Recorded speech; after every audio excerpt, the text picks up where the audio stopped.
ఆంధ్రప్రదేశ్లో నిన్నటి రోజున 2019 నుంచి 24 వరకు మద్యం పాలసీ మీద జరిగిన సిట్టు విచారణలో మరి వైసీపీకి చెందిన చాలా మంది నాయకుల పేర్లు బయటకు వస్తున్నాయి. దాంట్లో భాగంగా వాళ్ళ ఎంపీ నితిన్ రెడ్డిని అరెస్ట్ చేయడం జరిగింది. ఒకసారి చూసుకొని పిల్లలందరూ గమనించండి. 2019లో మద్యం పాలసీ ఆంధ్రప్రదేశ్లో అంచెలంచెలుగా మద్యం నిషేధాన్ని తీసుకొచ్చి ప్రభుత్వ మద్య విధానం తీసుకొచ్చాడు జగన్మోహన్ రెడ్డి ముఖ్యమంత్రిగా. అది ప్రజలందరూ కూడా ఏదో ఇది నిజంగా కూడా ప్రజల్ని తాగు నుంచి దూరం చేస్తారని చెప్పేసి గ్రహించారు. కానీ దాంట్లో ఆ పాలసీలో ఎంత స్కామ్ ఉంటుందని చెప్పేసి ప్రజలు ఊహించలేదు. కొన్ని వేల కోట్ల అవినీతి, ఒకే రకమైన మందుని రకరకాల బ్రాండ్ వేసి అది వాళ్ళు తయారయ్యేది 5 రూపాయలు 10 రూపాయలు 15 రూపాయలు అయితే 200 రూపాయలు 160 200 250 అమ్మడం ఒకే రకమైన మందుని ప్రజల ఆరోగ్యాలతో చెలగాటమాడేరాల్లో నేషనల్ వైద్య ఆరోగ్య శాఖ కూడా ఒకసారి సర్వే చేసి ఆంధ్రప్రదేశ్ లో ఈ ప్రభుత్వ యొక్క మద్య విధానం వల్ల చాలా మంది చనిపోతారని చెప్పేసి ఒక నివేదిక ఇచ్చింది. అయినా సరే మనకు బుద్ధి రాలేదు.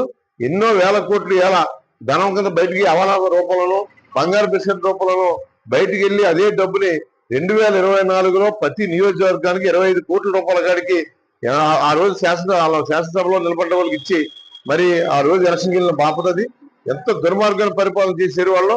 ఇవన్నీ కూడా చిట్లో మేము ఒకటే కోరుతాం, నారా చంద్రబాబు ముఖ్యమంత్రిగా, అలాగే లోకేష్ బాబు గారిని, ఉప ముఖ్యమంత్రి పవన్ కళ్యాణ్ గారిని, కేంద్రంలో ఉన్న నరేంద్ర మోడీ గారిని దృష్టిలోకి తీసుకెళ్లి ఈ ఆంధ్రప్రదేశ్ లో జగన్మోహన్ రెడ్డి చేసిన అవినీతి ఈ మద్య విషయంలో కాదు, ఇంకా చాలా విషయం, పోర్టుల విషయంలో కానీ, భూముల విషయంలో కానీ ఎన్నో రకాల మరి వ్యాపారాలు చేసే ప్రతి స్కీమ్ వెనకాల స్కామ్ ఉంది. ఇవన్నిటి మీద సిబిఐ ఎంక్వైరీ చేసి ఆయన దగ్గర ఉన్న ఆస్తులు అన్నిటి కూడా ప్రజల ఆస్తులు కాబట్టి ప్రజలకు చెందే విధంగా ఈ కార్యక్రమం చేయాలని చెప్పి డిమాండ్ చేస్తున్నాం. ఈ మద్యం స్కామ్లు ఇంకా చాలా పెద్దలు ఉన్నారు. ఆ పెద్దలు నాకు లెక్క ప్రకారం అయితే జగన్మోహన్ రెడ్డి వాళ్ళ ఫ్యామిలీ మెంబర్స్ చాలా మంది ఉన్నారు. వాళ్ళందరినీ కూడా అరెస్ట్ చేసి వాళ్ళ ఎంక్వైరీ చేసినప్పుడు నిజాలు వస్తాయి తప్ప ఏదో కింద చిన్న చిన్న చేపలను నేర్పడం వల్ల ఉపయోగం లేదు. డైరెక్ట్ గా అతన్ని ఎంక్వైరీ పిలిపించి ఈ రాష్ట్రంలో ఉన్న దుర్మార్గాన్ని, రాష్ట్ర ప్రజల ఆస్తిని కాపాడే విధంగా నారా చంద్రబాబు చర్యలు తీసుకోవాల్సిన సందర్భంగా డిమాండ్ చేస్తున్నాం. రాబోయే రోజులు స్కామ్లు ఒక్కోసారి జరపకుండా మద్య సేవ అంటే ఎంత దుర్మార్గం అండి, ఎంత మోసం అండి. ప్రజల ఆరోగ్యంలో చెరగటం అంటావా, అత్యంత మద్య నిషేధం అంటావా, దాంట్లో స్కామ్ చేయడమా, ఒకే రకమైన మందుని రకరకాల బ్రాండ్ల కింద పేర్లు వేసి సొంత బ్రాండ్ల కింద సొంత మధ్య కింద తయారు చేసి ప్రజల ప్యానల్తో చెరగటం దీని పూర్తిగా భీమవరం నియోజకవర్గ తెలుగుదేశం పార్టీ నుంచి కానీ ప్రజల తరఫు నుంచి ఖండిస్తాను.